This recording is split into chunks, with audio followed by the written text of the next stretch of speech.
Hey everyone. So today I'm going to feature an actress who was named Jan Miner. And most of the times my videos start out with a piece of memorabilia, or at least I like to do that. And this is the one that's for today.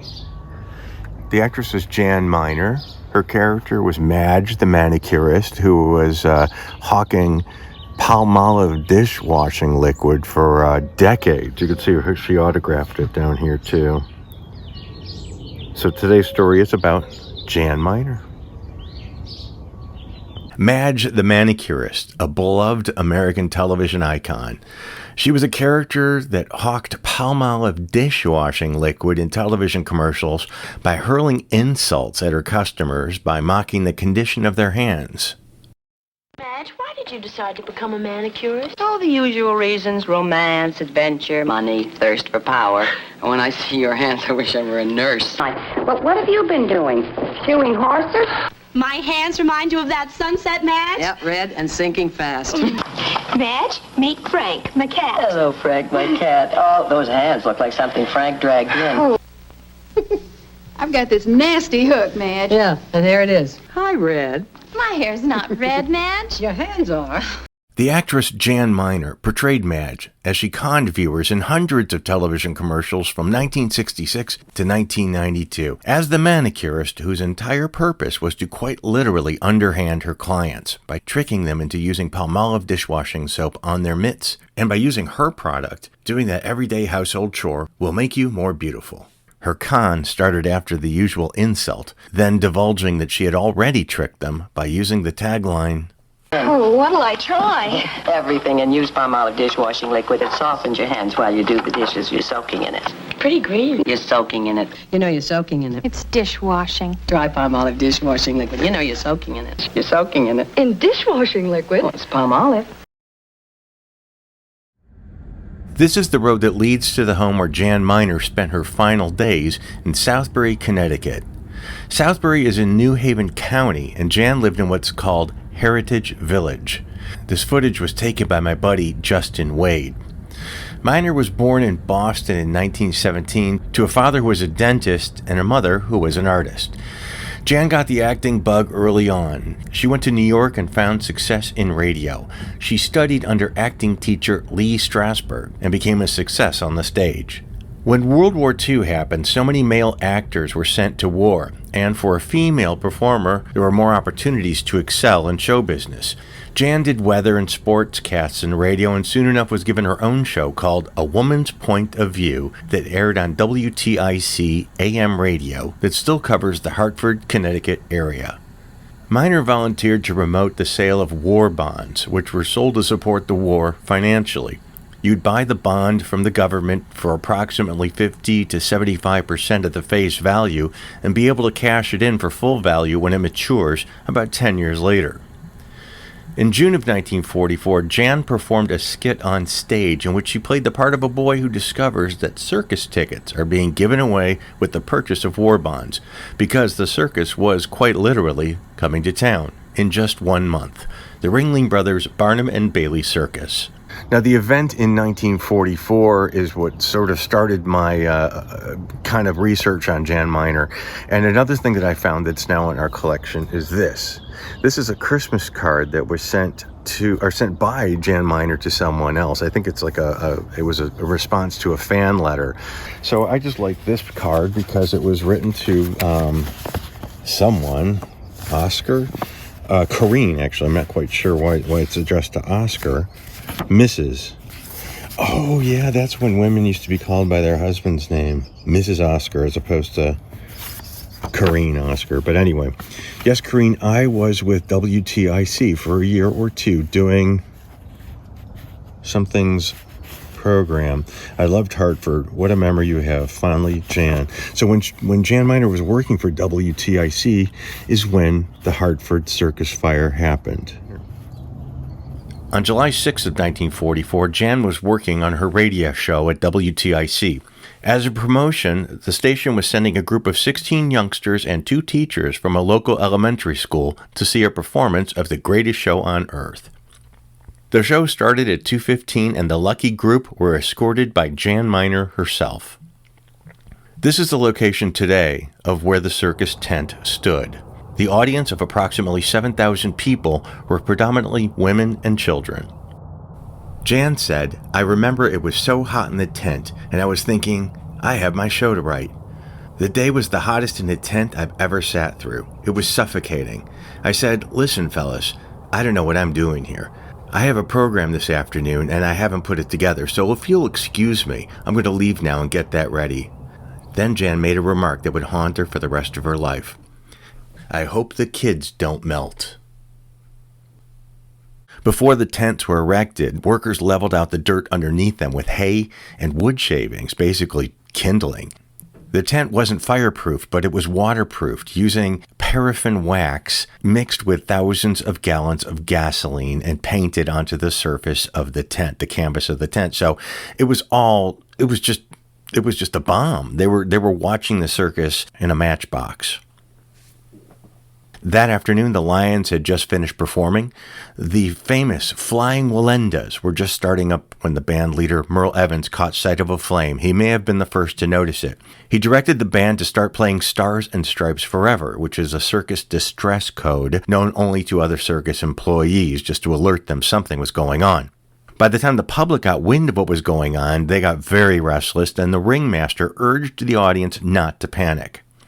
Actor Charles Nelson Reilly was a child who attended the circus that day, and he recalled the event in his one-man show, Life of Reilly.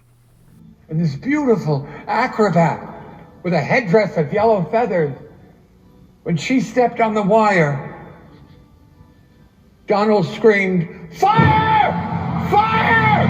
And the voice in my head said, "Jump! Jump, Donald!" And I jumped, and we ran to the other end of the tent, and we ran to the edge of the parking lot and turned around, and it was gone. And this is what it said in the article. The tent did not collapse. It evaporated. Its roof had been waterproofed with a mixture of 6,000 gallons of gasoline and 1,800 pounds of paraffin, a formula that had been used for decades. The animals made it out almost unscathed. However, so many people were caught up in the panic and the hysteria. Most people did escape. People scrambled to get out. Some people were rescued, and the rescuers went back in to help more. Infamous sideshow performer Frida Pushnik, the armless and legless wonder, was rescued. Now, because of the paraffin wax and the mixture, the fire spread quickly, and it was assisted by the wind. By 8 minutes, the tent had collapsed, trapping hundreds of spectators beneath it. Several newspapers published a photograph of Emmett Kelly, the famous clown, holding a water bucket. The fire became known as the Day the Clown Cried. There were several exits in the main tent, but most were blocked by circus equipment. The fire killed at least 167 people. Most of the victims were women and children, and more than 700 were injured. The bodies were taken to the still-standing Hartford Armory and laid out so family members could make identifications. An exact number of fatalities isn't known because, quite frankly, there were several pieces of people that they could never match up. Clothing, wallets, tattoos, dental charts, those were the main ways that bodies were identified. The cause of the fire was never established, though most people believe it was a carelessly flicked cigarette. Now, Jan Miner, she said, "When I got to the street corner and I turned around, the whole tent was in flames." In the 90s, she was interviewed. "I haven't said much about it because it was such a scary thing. On her own street, there were only husbands left. The husbands came home from the war to empty houses." She later learned that one of the boys in her group had been fortunately carrying his Boy Scout knife, and when the flames broke out, he sliced an opening in the tent, leading his fellow students and teachers to safety. My friend Darlene Kubik reached out to me not that long ago to tell me a couple of stories about the fire. She said her uncle at the time was working at a steel mill, and he tried to get the afternoon off to go to the circus. Now, his job was considered a necessary job because he worked in a steel mill, and it was needed for the war effort, so he had to go to work. In the late afternoon, the foreman went through the shop looking for blood donors because of the fire at the circus and because there were so many injuries.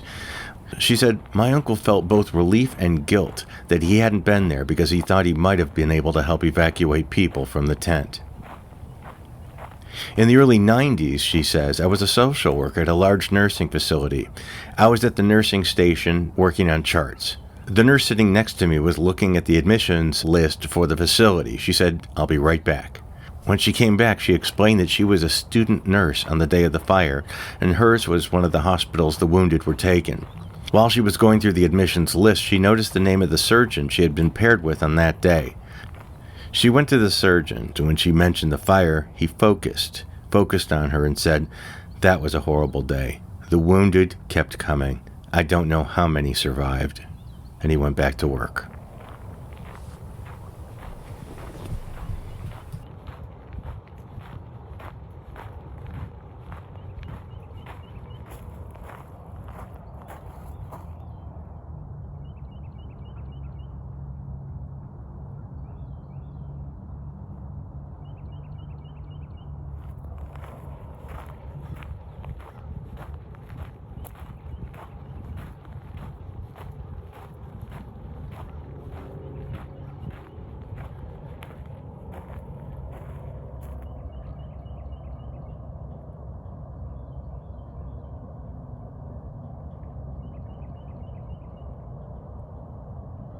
You really don't know where your research is going to take you when you start on these things. Jan Miner, he continued to work on television and in radio, and in 1957 she started getting television work when she starred in a soap opera called Hilltop House that was sponsored by the Colgate-Palmolive Company.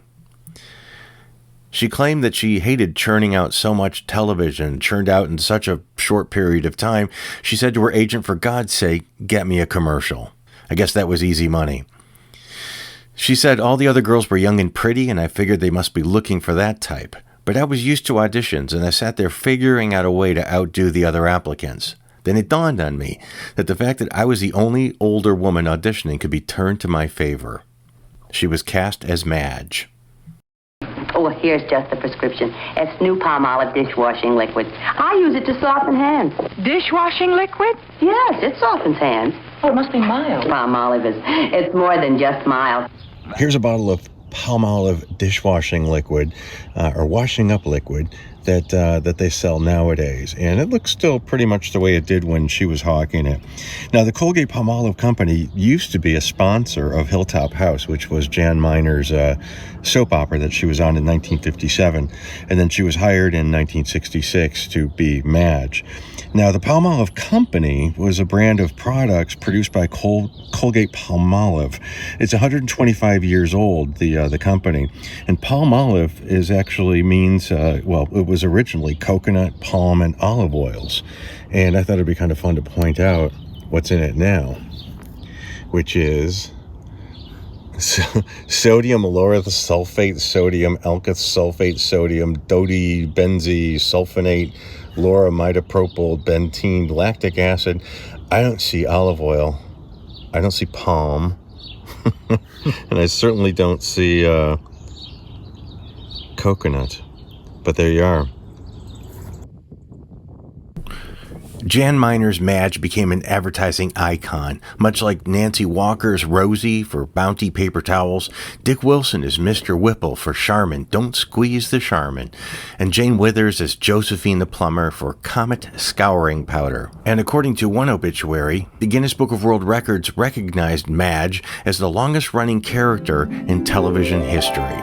So she was living with her husband, Richard Merrill, in this home in Southbury, Connecticut. Jan always said she was lucky to have been Madge, that landing a role in a commercial like that is a present from heaven for actors. Miner was set for life. When Palmolive retired Madge, Jan said she retired from television, stating, "I would never go back on camera again at this age. Whenever I see an old dame on the screen, I think, boy, she must really need money bad." That being said, she did appear in an episode of Law & Order in 1994, and I heard that she did an A&W root beer commercial as a thinly veiled Madge, having someone soak their hands in a mug of root beer.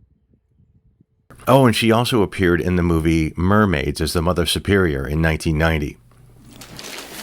Will that be all, Reverend Mother? Only one new edition? Every year, fewer and fewer of us now. Nice to meet you, Mrs. Blacks. I hope you enjoy living in Eastport. She continued stage acting, occasionally appearing in repertory theater across the country. Her husband, Richard Merrill, died after 31 years of marriage in 1998.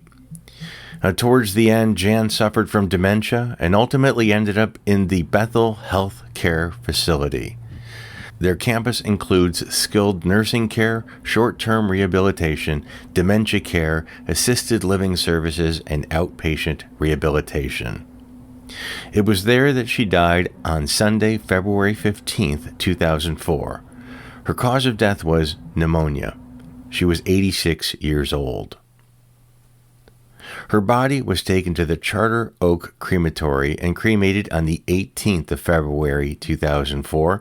The location of her cremains is unknown. In 1987, she acknowledged how grateful she was. She said one line, one little commercial job turned into something people would always remember. I can imagine she was forever having people shove their nasty mitts in her face, yelling, "Hey, Madge," wherever she'd go. But I can also imagine she loved it. Just had a guitar lesson, Madge. Oh, I bet those hands hit a sour note. Oh, it's dishwashing. What'll I try? Everything. Thank you, Jim Lacey. Thank you, Darcy Kubik. And especially thank you, Justin Wade, for all your help, man. Justin, you knocked it out of the park, and I appreciate it. Thank you to the people who are sponsoring my page by the Patreon link below. Robert DeLuga, Teresa Enriquez, Anastasia, Rafael Lacerda, Tom McClevey, Bill Dowd, and Annette Glenn. Thank you very much for your time. Thank you very much for your attention and your support. It means so much. And until next time. You heard me. Ewiges Spülen.